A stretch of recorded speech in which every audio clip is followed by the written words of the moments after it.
Good day, I'm Stephen McHugh and this is your JIS News for Friday, December 15. Local Government Minister Desmond McKenzie is reporting that calm prevails at the St. Thomas Infirmary following the deaths of two elderly wards. Some media reports have attributed the deaths to a bacterial outbreak at the infirmary, but Minister McKenzie says cause of death is not yet known and the facts are still being determined. In a statement last night, he assured infirmary residents and employees that all necessary steps were being taken to protect their health and well-being. That includes various tests carried out by the Health Ministry, from which a report is expected by this weekend. In the meantime, Minister McKenzie has expressed heartfelt regret at the passing of the two men and has extended condolences to the extended family at the infirmary where they received residential care. The Logistics Hub Initiative Task Force has completed the development of a master plan to guide the country's transition to a logistics hub. Chairman of the task force, Dr. Eric Deans, says the plan and market analysis were finalized in the past week.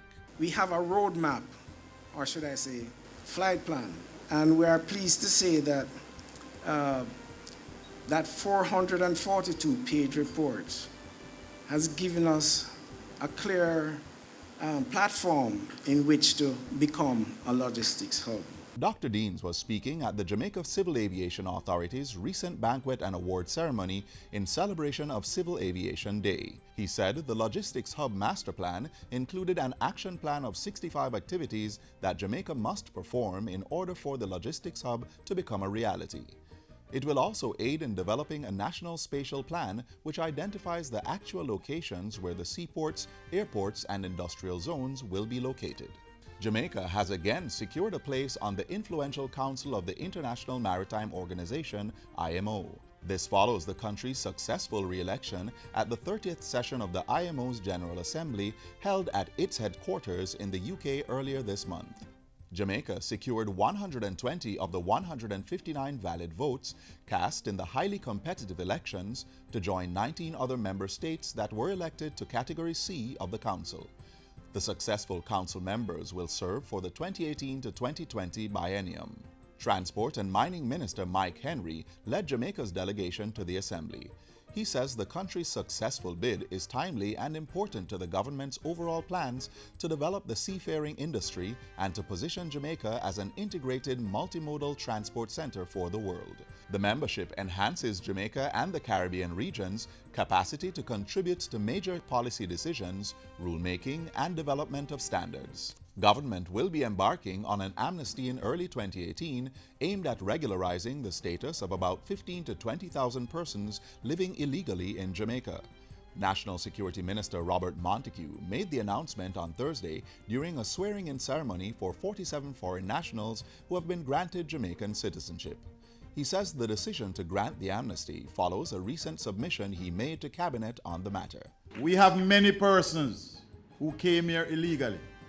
I've lived, I've married, I've children and grandchildren, and I've never sorted out their status. We want to declare this amnesty for 1 year to give them an opportunity to be Jamaicans. The security minister pointed out that other countries have extended this gesture to Jamaicans. In this regard, he suggested that it was appropriate for the government to do likewise for those who have helped to build this economy and a nation, but somehow have never sorted out their documents. And we want to give them that opportunity to become permanent residents and use it as a step towards citizenship.